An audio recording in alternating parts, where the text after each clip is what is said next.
Hello everyone, I am इच्छा मिश्रा। और ये वीडियो मैं बना रही हूँ 2024 जो आपका यूपी पीसीएस का होगा उसके लिए एक होलिस्टिक स्ट्रैटेजी बता रही हूँ जिसमें आप प्रीलिम्स और मेंस दोनों की तैयारी करते हुए चलें। And I can assure you कि अगर आप इसको अच्छे से फॉलो करेंगे तो प्रीलिम्स और मेंस तो आपका निकल जाएगा, राइट। और जैसा अगर आपने देखा होगा पहले का वीडियो तो आपको पता होगा कि मैंने 7 बार प्रीलिम्स क्वालिफाई किया है और 4 बार मैंने इंटरव्यूज दिए हैं यूपी पीसीएस के। तो मुझे थोड़ा एक्सपीरियंस है जिसको मैं शेयर कर सकती हूँ आप लोगों के साथ और आप लोगों को गाइड कर सकती हूँ। तो चलिए स्टार्ट करते हैं। देखिए, अगर आप पहली बार पढ़ने जा रहे हैं, आप प्रिपरेशन स्टार्ट करने जा रहे हैं, तो 2 महीने, इनिशियल 2 महीने अभी जून और जुलाई, थोड़ा सा प्रीलिम्स पर फोकस करिए। जून जुलाई अगस्त तक, और उसके बाद फिर मेंस के लिए पढ़िएगा पहले, क्योंकि आपको अपना फाउंडेशन स्ट्रॉन्ग करना बहुत ज़रूरी है। आपने अभी देखा होगा जो 2023 का प्रीलिम्स हुआ था तो इतना टफ नहीं था, लेकिन उसको इजी भी नहीं कहा जाएगा कि अगर आप सोचें कि आप थोड़ा थोड़ा पढ़कर क्वालिफाई कर लें, तो अब आई डोंट थिंक कि ऐसा रह गया है। अब अगर आपको क्वालिफाई करना है तो कॉन्सेप्ट्स क्लियर होने चाहिए, क्योंकि कंपटीशन बहुत ज़्यादा है और एग्जाम का लेवल भी हर साल थोड़ा बहुत इंक्रीज हो ही रहा है। ठीक है, तो अगर आप एकदम बिगिनर हैं तो अपने फाउंडेशन को स्ट्रॉन्ग कीजिए और 2-3 महीने बाद अगस्त के लगभग आप पढ़ लीजिए प्रीलिम्स के लिए। चीज सब्जेक्ट्स को पढ़िए, समझिए, प्रीलिम्स और मेंस को अभी मत सोचिए। उसके बाद अगस्त के बाद सितंबर से फिर आप प्रीलिम्स और मेंस को एक साथ लेकर चलिए, राइट। तो मैं बता देती हूँ। देखिए, जो बेसिक बुक्स हैं जो आपने बहुत सारे लोगों से सुनी होगी उन्हीं को फॉलो करना है। बेसिक जो एनसीईआरटीज होती हैं, आपको एनसीईआरटीज पढ़नी है एंशिएंट और मेडिवल हिस्ट्री के लिए तमिलनाडु बोर्ड की। ठीक है, और आर्ट एंड कल्चर के लिए आपको 11th क्लास की एनसीईआरटी पढ़नी होगी। ज्योग्राफी भी आपका एनसीईआरटी से कवर हो जाएगा। ठीक है, अब ये आप पर डिपेंड करता है कि आपको, अगर चाहे आप तो 6th क्लास से शुरू कर सकते हैं, लेकिन 6th क्लास वाला काफ़ी बच्चों वाला होता है। तो अगर आपका थोड़ा सा ठीक ठाक है बैकग्राउंड, तो आप जो हायर क्लासेस की एनसीईआरटीज हैं 9 से शुरू कर सकते हैं। ठीक है, 6 से इतना इंपॉर्टेंट नहीं है। उसके बाद मॉडर्न हिस्ट्री के लिए स्पेक्ट्रम पढ़नी होगी, पॉलिटी के लिए लक्ष्मीकांत पढ़नी होगी, एनवायरमेंट के लिए आपको शंकर आईएएस के नोट्स पढ़ने होंगे। ठीक है, और साइंस एंड टेक के लिए आपको क्या करना होगा, जो आप प्रीवियस ईयर के क्वेश्चंस देखेंगे उसको देखकर आपको समझ में आ जाएगा, उसी के नोट्स बना लीजिएगा, क्योंकि साइंस से ऐसा कुछ आता नहीं है अलग से खास। और बाकी आपका करंट अफेयर्स से कवर हो जाएगा। या फिर आपकी जो ये घटना चक्र की बुक आती हैं उनको आप खरीद सकते हैं और उनसे आप कवर कर सकते हैं अपना साइंस वाला पार्ट। ठीक है, जो एक्स्ट्रा चीज़ें होंगी वो आपकी घटना चक्र की बुक से कवर हो जाएगी। और इकोनॉमिक्स के लिए आप क्या कर सकते हैं, इसके लिए भी आप घटना चक्र से कवर कर सकते हैं। और इसके लिए भी मैं रिकमेंड करूँगी कि अगर आपके फाउंडेशन स्ट्रांग नहीं है, आपको बेसिक कॉन्सेप्ट्स नहीं पता है, तो एग्जाम क्वेस्ट चैनल के सर ने, जो वहाँ के अनीश मोहन सर हैं, उन्होंने मैराथन सीरीज डाली है बहुत सारे सब्जेक्ट्स की। तो आप उसमें इकोनॉमिक्स के कॉन्सेप्ट्स जो है वो समझ सकते हैं। ठीक है, तो ये मोटे मोटे हमने देख लिए हैं कैसे आपको पढ़ने हैं। उसके बाद इसके साथ आपको थोड़ा डेली न्यूज़पेपर पढ़ना शुरू कर दीजिए। आप द हिंदू मत पढ़िए, इतना ज़रूरी नहीं है कि आप द हिंदू पढ़िए। आप स्टार्टिंग में जो आपके पास न्यूज़पेपर अवेलेबल हो वो पढ़िए, और धीमे से आप एक एडिटोरियल एनालिसिस देखना शुरू कर दीजिए। ये आपको प्रीलिम्स में हेल्प नहीं करेगा, लेकिन ये आपको लॉन्ग रन में हेल्प करने वाला है आपके मेंस के लिए। तो इसको आप जितनी जल्दी आदत डालेंगे उतना आपके लिए बेनिफिशियल रहेगा। इनिशियली आपको लग सकता है कि ये इतना बेनिफिशियल नहीं है, कुछ समझ नहीं आ रहा, कुछ याद नहीं रह पा रहा है, लेकिन आप उसको स्टार्ट करिए, एक बार आदत डालिए। ठीक है, एडिटोरियल एनालिसिस बहुत सारे चैनल्स के आते हैं। मैं अपनी तरफ से रिकमेंड करूंगी ओनली आईएएस का जो चैनल है यूट्यूब पर, उनका एडिटोरियल एनालिसिस सही रहता है और उसमें हिंदी में समझाते हैं सर। तो आई थिंक वो सबके लिए कंफर्टेबल रहेगा। उसके बाद आता है करंट अफेयर्स। देखिए, करंट अफेयर्स के लिए क्या कर सकते हैं आप लोग, न्यूज़पेपर और एडिटोरियल एनालिसिस से थोड़ा बहुत हो गया, साथ में एक कोई ऐप डाउनलोड कर लीजिए जिसमें डेली के करंट अफेयर्स आते हो, या कोई आप अगर यूट्यूब चैनल फॉलो करते हो तो उसके डेली के करंट अफेयर्स रोज फॉलो करते हुए चलिए। ठीक है, स्टार्टिंग में आपको रटने की जरूरत नहीं है, क्योंकि अभी के जो करंट अफेयर्स हैं वो एग्जाम तक इतने इंपॉर्टेंट नहीं रह जाएंगे, लेकिन एक आदत बना लीजिए करंट अफेयर्स पढ़ने की, करंट अफेयर्स से अपडेटेड रहने की। बाकी किसके क्या अपॉइंटमेंट हुए हैं अभी से उसको रटना नहीं है आपको। एक अगर आपके पास डेली करंट अफेयर्स का ऐप होगा तो उससे आपके पास स्ट्रॉन्ग होल्ड होगा। ठीक है, तो ये कर लीजिए।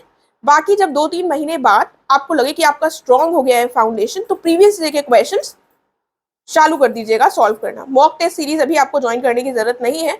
अगर इन केस आप अटेम्प्ट दे चुके हैं और आपको थोड़ा स्ट्रॉन्ग है फाउंडेशन, तो आप जब चीज़ों को रिवाइज करें, जब अपना फिर से अपने जो फाउंडेशन है उसको स्ट्रेंथन करें, तो उसके साथ आप क्या कर सकते हैं, प्रीवियस ईयर के क्वेश्चंस लेकर बैठिए और बीच बीच में उनको सॉल्व करते रहिए। तो आपको आइडिया रहेगा कैसे एग्जाम में क्वेश्चन पूछे जाते हैं। हालांकि बहुत सारे ऐसा भी हो सकता है अब रिपीट ना हो, नए प्रकार के क्वेश्चंस आ रहे हैं। लेकिन जब आप बहुत सारे पुराने सालों के क्वेश्चंस करेंगे तो आपको एक आइडिया मिल जाएगा कि कैसे कौन कौन से टॉपिक्स इंपॉर्टेंट है। अगर वो क्वेश्चंस नहीं भी आते हैं तो टॉपिक्स का पता चल जाएगा कि आपको पढ़ना क्या है। ठीक है, तो ये हमारा हो गया प्रीलिम्स के लिए। और जब आप पहली बार अगर पढ़ रहे हैं तो बिल्कुल भी नोट्स मत बनाइएगा, नॉर्मल पढ़िए, सुनिए चीज़ों को, और बाद में जब दोबारा में आप रीड करिए तब आप उसकी नोट्स बनाइएगा। साथ में एक चीज़ मैं आपको और रिकमेंड कर सकती हूँ कि कई बार क्या होता है कि सब लोग बोल देते हैं एनसीईआरटीज़ पढ़ लो, ये पढ़ लो, लेकिन हमारे लिए बहुत बोरिंग हो जाता है। क्योंकि मुझे पर्सनली मैंने रियलाइज़ किया कि सिर्फ पढ़ने बैठो बुक्स तो वो बहुत बोरिंग हो जाता है। तो आप क्या कर सकते हैं, यूट्यूब में बहुत सारे चैनल्स ने डाल रखे हैं वीडियोस जिसमें उन्होंने एनसीईआरटी के पूरे पूरे वीडियोस डाले हैं चैप्टर वाइज। आप उससे देखकर पढ़ सकते हैं। एक बार उसको देख लीजिए और इनकेस आपको कोई लगे कि आपको बुक पढ़नी चाहिए तो उसके बाद पढ़ लीजिएगा, राइट। अदरवाइज उससे आपका कंप्लीट हो जाएगा। हमारा एम है कि हमें कॉन्सेप्ट समझ में आए और हमारा सिलेबस कंप्लीट हो और हमारा सिलेक्शन हो। बुक पढ़ने से कोई आपको कुछ भी अचीवमेंट नहीं मानेगा वो, राइट। और लक्ष्मीकांत के लिए मैं ये रिकमेंड कर सकती हूँ कि स्टडी आईक्यू के जो अमित किलोर सर हैं उन्होंने चैप्टर वाइज डाल रखे हैं वीडियोस लक्ष्मीकांत के। तो अगर आपको पॉलिटी समझ नहीं आती है, टफ लगता है, तो आप उनके वीडियोस देख सकते हैं। उनके में बस एक चीज़ मिसिंग है कि उन्होंने आर्टिकल्स के बारे में ज़्यादा मेंशन नहीं किया है। और कई बार क्या होता है कि पीसीएस के एग्जाम में हमसे आर्टिकल्स पूछ लिए जाते हैं, तो वो आप ध्यान रखिएगा। एक बार उनसे कॉन्सेप्ट समझ लीजिए, फिर जब आप प्रीवियस ईयर के क्वेश्चंस देखेंगे तो आपको समझ में आएगा कि किस प्रकार आपको आर्टिकल्स भी कवर करने होंगे। सब नहीं करने होते लेकिन करने होते हैं, राइट। तो आई थिंक हमारा ये सब हो गया है प्रीलिम्स के लिए। अब जो लोग प्रीलिम्स के लिए पढ़ चुके हैं, जो बिगिनर नहीं है, वो क्या करें, वो अपना जीएस मेंस जब पढ़ रहे हैं तो उसके लिए आप अपनी नोटबुक्स 6 नोटबुक्स रेडी कर कर रखिए, उसमें अपने नोट्स बनाते हुए चलिए। ठीक है, चाहे आपके जो भी सोर्सेज हो, लेकिन आपके पास 6 नोटबुक्स होनी चाहिए, जीएस 1 2 3 4 एंड 5। अब तो ऑप्शनल नहीं है, लेकिन जो लोग बिगिनर्स हैं वो लोग अभी थम जाएं, उनको अभी जीएस के नोट्स बनाने की जरूरत नहीं है। पहले वो लोग थोड़ा प्रीलिम्स के लिए 2-3 महीने अपना फाउंडेशन स्ट्रॉन्ग करें, फिर मेन्स पर जंप करें। थोड़ा एक प्रोसेस से चलिए, अदरवाइज सब कुछ मिक्स हो जाएगा, राइट। तो जीएस के लिए आपको क्या करना है, सबसे पहले तो आपके पास जीएस का सिलेबस होना चाहिए, मेंस के 6 पेपर्स का सिलेबस होना चाहिए। कोई भी सोर्स आप कहीं से पढ़ रहे हैं, लेकिन आपको सिलेबस के हिसाब से चलना है। मतलब ये बहुत इंपॉर्टेंट है, क्योंकि यूपीपीएससी में आप देखेंगे कि सिलेबस का पॉइंट उठाकर क्वेश्चन पूछ देते हैं डायरेक्टली। जैसे जीएस 1 में हो गया हमारा मॉडर्न हिस्ट्री, ये तो काफी वास्ट है, तो ये आपकी स्पेक्ट्रम से ही कवर हो जाएगी। ठीक है, जो आप प्रीलिम्स में पढ़ेंगे उसी से आपकी चीजें कवर हो जाएंगी। फिर आप जब क्वेश्चन प्रैक्टिस करेंगे तो आ जाएंगी ये चीजें। उसके बाद आर्ट एंड कल्चर के लिए आप क्या कर सकते हैं, आप नितिन सिंघानिया के नोट्स देख सकते हैं। अदरवाइज आर्ट एंड कल्चर के लिए आप ये भी कर सकते हैं कि आप किसी टॉपर के नोट्स अगर ढूंढ सके तो उससे आपको मिल जाएंगे इंपॉर्टेंट टॉपिक्स। ठीक है, आपको किसी बुक को ऐसे रेफर करने की जरूरत नहीं है, क्योंकि इसमें कुछ कुछ चीजें हैं जो बहुत बार पूछी जाती हैं। अदरवाइज ज्यादा डिटेल में जाने की आर्ट एंड कल्चर में जरूरत नहीं है। वर्ड हिस्ट्री के लिए आप तमिलनाडु क्लास 12th के बोर्ड की बुक्स रेफर कर सकते हैं। सोसाइटी के लिए भी आप 12th को रेफर कर सकते हैं, एनसीईआरटी की बुक। और ज्योग्राफी के लिए भी आप 11th और 12th की एनसीईआरटीज रेफर कर सकते हैं। ये बुक्स हमने ऑलरेडी प्रीलिम्स में पढ़ रखी हैं, ठीक है। लेकिन अब आपको क्या करना है, जैसे आप ज्योग्राफी पढ़ेंगे तो अब आपको मेंस के लिए जब ज्योग्राफी पढ़नी है तो आपको सिलेबस उठाना है, देखना है इसमें ज्योग्राफी के कौन कौन से टॉपिक्स हैं। जैसे फॉर एग्जाम्पल साइक्लोन टॉपिक है, तो आपको एक पेज में हेडिंग डाल लेनी है, अपनी जीएस 1 वाली नोटबुक में साइक्लोन हेडिंग डालनी है और उसमें आपको सारी चीजें लिख लेनी है। साइक्लोन की कैसे उत्पत्ति होती है, क्या उसके इम्पैक्ट होता है, टेम्परेट साइक्लोन, ट्रॉपिकल साइक्लोन, क्या उसमें आप फिगर बना सकते हैं अगर आपसे साइक्लोन के लिए इमेज पूछ लिया जाए क्वेश्चन में, तो वो सारे आपके पास 2-3 पेजेस के नोट्स रेडी होने चाहिए कि अगर आपने एक बार अपने नोट्स प्रिपेयर कर लिए हैं तो आपको कोई बुक रेफर ना करनी पड़े। ठीक है, इसके लिए जब आप ये पढ़ेंगे मेंस के लिए टॉपिक्स को, सिलेबस में कई सारी चीज़ें आपको ऐसी लगेंगी जो शायद आपको बुक्स में ना मिले, क्योंकि इसमें आपको बुक्स पूरी पढ़ने की जरूरत नहीं है, जो आपके इंपॉर्टेंट टॉपिक्स हैं उन्हीं को कवर करना है। तो आप इसमें इंटरनेट की हेल्प भी ले सकते हैं, आपको इंटरनेट के माध्यम से कई सारे टॉपिक्स मिल जाएंगे और उनसे आप अपने नोट्स बना सकते हैं। ठीक है, तो इंटरनेट पे क्वालिटी मटेरियल अवेलेबल है। प्रॉब्लम ये नहीं है, हमारे लिए प्रॉब्लम हो जाती है कि बहुत ओवरडोज है मटेरियल का, उसमें थोड़ा सेलेक्टिव होना पड़ेगा। एक बार नोट्स में जो आ गया वो आपको रटा होना चाहिए। ठीक है, उसके बाद GS2 के लिए पॉलिटी में हमारा लक्ष्मीकांत ही हो जाएगा, जो हमने ऑलरेडी कर रखा है। उसके बाद social issues, governance, international relations जो है, ये सारे हमारे करंट अफेयर्स के टॉपिक से कवर हो जाएगा। GS3 जो है ये भी मेनली करंट अफेयर्स पर ही निर्भर रहता है, लेकिन इसके कुछ कुछ टॉपिक्स होंगे, जैसे कि आपका एनवायरमेंट हो गया, इसको आपको शंकर IAS के नोट से करना होगा। इकोनॉमी के कुछ टॉपिक्स आप देख लीजिएगा, वैसे तो ऐसा कुछ पूछा नहीं जाता है, केवल जो करंट अफेयर्स में होता है वही पूछा जाता है जनरली, तब भी आप चाहें तो देख सकते हैं। डिजास्टर मैनेजमेंट के लिए आप क्या कर सकते हैं, इसमें आप गूगल करेंगे डिजास्टर मैनेजमेंट का टॉपिक, तो इससे रिलेटेड सारे पॉइंट्स जो है वो आपको मिल जाएंगे और आपके नोट्स रेडी हो जाएंगे। फिर internal security, science and tech, ये सारा आपका करंट अफेयर्स से हो जाएगा। उसके बाद आता है GS4। GS4 का सिलेबस देखना है आपको, उसमें देखने हैं क्या क्या टॉपिक्स लिखे हुए हैं और उन टॉपिक्स के आपको अपने पर्सनल नोट्स बनाने हैं। इसमें भी इंटरनेट आपके लिए बहुत हेल्पफुल होगा। आप चाहें तो जो मार्केट में बुक्स अवेलेबल हैं उनको रेफर कर सकते हैं अगर आपका मन हो पढ़ने का। अदरवाइज मैं तो कहूँगी कि आप इंटरनेट की हेल्प से अपने नोट्स बनाइए, और जब आप न्यूज़पेपर पढ़ेंगे तो थोड़ी सी मेच्योरिटी जब आपके अंतर्गत आएगी, अंदर आएगी नॉट अंतर्गत, तो आप क्या कर सकते हैं, वो एग्जाम्पल्स आप देखेंगे कि वहाँ के DM ने ऐसा किया, वहाँ के किसी SDM ने ऐसा किया, तो आप उनको अपने नोट्स में डायरेक्टली नोट कर लीजिए, ताकि जब आप आंसर लिखें तो आपके जो एग्जाम्पल्स हो वो सबसे अलग हो, राइट। क्योंकि जो नॉर्मल एग्जाम्पल्स है वो मार्केट में सबको पता है, सब लोग कोट कर लेते हैं जो भी पढ़ने वाला है, ठीक है।